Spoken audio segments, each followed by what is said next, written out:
वैष्णवी हगवणेचा शवविच्छेदन अहवाल आणि फोटो न्यूज 18 लोकमत चाहती. गळफास आणि वैष्णवीच्या शरीरावर मारहाणीचे व्रण. वैष्णवीचा मृत्यू मारहाणीमुळे झाल्याचा अंदाज.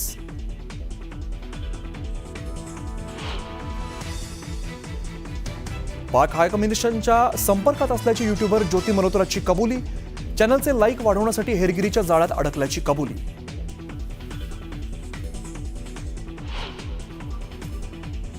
पाकिस्तानच्या सिंधमध्ये गृहमंत्र्यांच्या घरावर हल्ला. आंदोलनकर्त्यांनी गृहमंत्र्यांचं घर जाळलं. कैनाल प्रकल्पाविरोधातील आंदोलनाला हिंसक वळण. पहिल्याच पावसात पुणेकरांची दाणादाण. मांजरी भागात रस्त्याला तळ्याचं स्वरूप. राष्ट्रवादीचं साचलेल्या पाण्यात होडी आंदोलन. बोगस बियाणांना चाप बसवण्यासाठी मुख्यमंत्र्यांचा मोठा निर्णय. जिल्हाधिकाऱ्यांनी लिंकिंगबाबत कडक निर्देश द्यावेत. कंपन्या सक्ती करत असल्यास कंपन्यांवरही कठोर कारवाई. महाविस्तार एआय ॲपचं मुख्यमंत्र्यांच्या हस्ते उद्घाटन. राज्य सरकारकडून शेतकऱ्यांसाठी अधिकृत ॲप. एआयच्या माध्यमातून शेतकऱ्यांना मदत केली जाणार.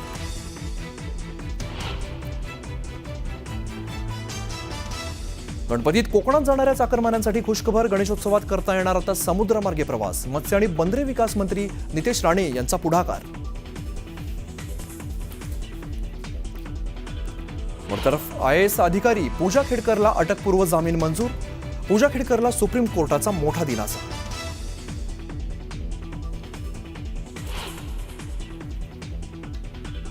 छत्तीसगडमध्ये माओवाद्यांच्या विरोधात मोठी कारवाई. कारवाईत 27 माओवाद्यांचा खात्मा. तर 6 कोटींचं बक्षीस असलेला माओवादी बसव राजोई ठार झाल्याची माहिती. गृहमंत्री अमित शहांकडून कारवाईबाबत कौतुक. अजित पवार यांचे पुण्यातील निकटवर्तीय राष्ट्रवादीचे मुळशी तालुका अध्यक्ष राजेंद्र हगवणे यांच्या अडचणीमध्ये वाढ होण्याची शक्यता आहे. हगवणे यांची सून वैष्णवी हिने गळफास घेऊन आत्महत्या केल्यामुळे एकच खळबळ उडाली आणि आता मयत वैष्णवीचा शवविच्छेदन अहवाल समोर आलेला आहे. त्यामध्ये वैष्णवीला मृत्यूपूर्वी जबर मारहाण झाल्याचं समोर आलंय. तर नेमका हाच आरोप वैष्णवी यांच्या कुटुंबियांनी देखील केलेला होता. वैष्णवी यांच्या मृतदेहावरती देखील बेदम मारहाण केल्याचे व्रण अगदी स्पष्टपणे दिसून येत असल्यामुळे आता राजेंद्र हगवणे आणि त्यांच्या कुटुंबियांनी वैष्णवीसोबत काही बरं वाईट केलं होतं का असा प्रश्न विचारला जातो. पोलिसांना आता या प्रकरणाचा मारहाणीच्या दृष्टीने सुद्धा तपास करावा लागणार आहे आणि या प्रकरणी पती, सासू आणि नणंदेला अटक झालेली असून सासरे आणि दीर हे फरार आहेत.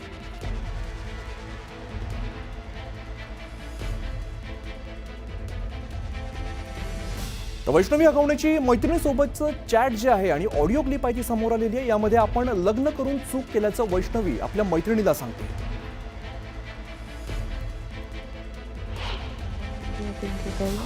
म्हणे तुझ्या आता इकडे सगळीकडे तुझी बदनामी करते.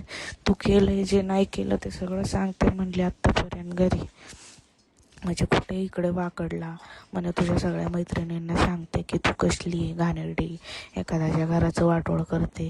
माझ्या म्हणजे शशांकसोबत पण कधी लॉयल नव्हतीस तू, असं तसं म्हणे. तू फालतू आहे, तू घाणेरडी आहे. आणि घाण शिव्या द्यायला लागली. पप्पांना काही पण बोलायला लागली, मम्मीला काही पण बोलायला लागली. नुसतं अगं लय गं काय सांगू तुला. मगाशी पप्पा आणि मम्मी बसले होते म्हणून मला काही बोलता आलं नाही नीट तुझ्याशी.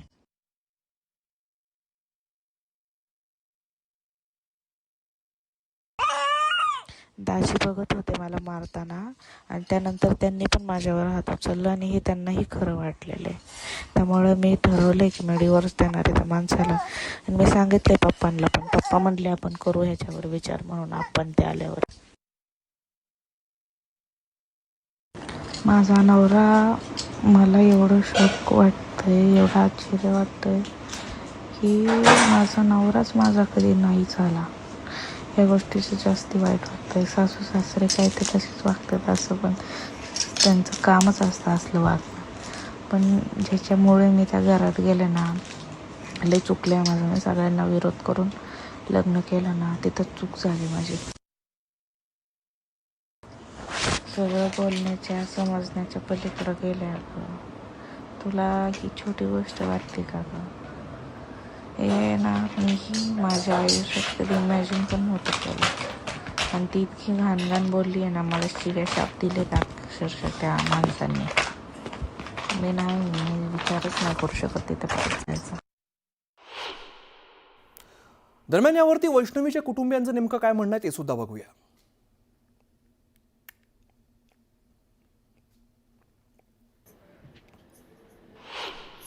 वैष्णवी लहानपणापासून ज्यांच्या खांद्यावर खेळली, ज्यांच्या सोबत वाढली, त्या वैष्णवीच्या बहिणी असतील, आत्या असतील, आजी असेल, ह्या सगळ्या आता न्यायाच्या प्रतीक्षेत आहेत. कोणत्याही परिस्थितीमध्ये राज्य सरकारने यामध्ये तातडीनं लक्ष घालावं आणि जे आरोपी आहेत त्यांना तात्काळ अटक करून कठोरात कठोर शिक्षा त्यांना केली जावी, अशी या सगळ्यांची मागणी आहे.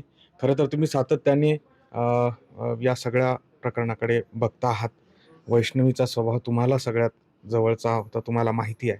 ही वेळ आली आहे आपल्यावर. राज्य सरकार या सगळ्या प्रकरणाकडे गांभीर्याने लक्ष देत आहे असं वाटतंय का? काय मागणी आहे?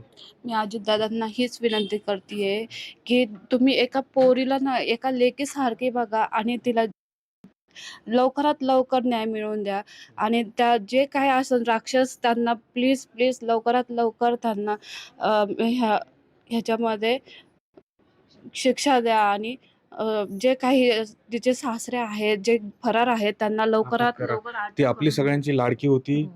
ती अर्थातच नेत्यांची देखील लाडकी लाडकी बहीण तुम्ही म्हणत होतात आता.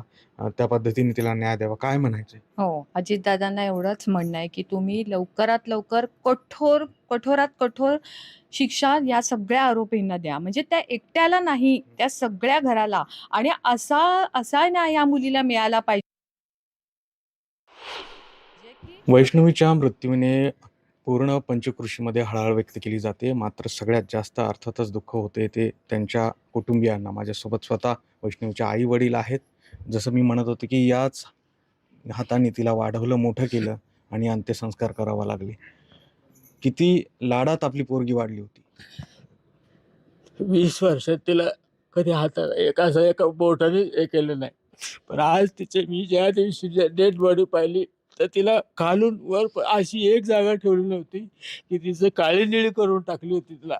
खरं तर तिच्या आवडीच्या मुलासोबत लग्न लावलं. तिच्या आवडीच्या मुलासोबत लग्न लावलं. पण मला लग्न हे करताना माझ्याकडे 51 तोळ्याची मागणी केली. ही मूळ चांदीची भांडीची मागणी केली, फॉर्च्युनर गाडीची मागणी केली. मी MG हेक्टर गाडी बुक केलेली 25 लाखाची. मला ते पाहुणे साखरपुडा झाल्यानंतर मला ते पाहुणे असं म्हणले की मला ती MG हेक्टर नको आहे, मला फॉर्च्युनरच पाहिजे. मी फॉर्च्युनर गाडी पण 4 दिवसात लग्नाला मांडायची म्हणून ती पण घेतली. त्या सगळ्या वस्तू दिल्या. गाडी दिली, सोनं दिलं, चांदी दिली, कपडा लत्ता दिला. आधी दिवाळी आली, समजा दिवाळीला अंगठी, अधिक मासातही तिला चांदीचं ताट, दिवा, सगळ्या कुटुंबाला कपडा लत्ता सगळं दिलं. कारण मला वाटलं की तिच्या सुखासाठी मी तिला सगळं दिलं. त्यानंतर श्रावण महिना गणपती गौरी आले. गौरी गणपतीच्या वेळेला ती आली.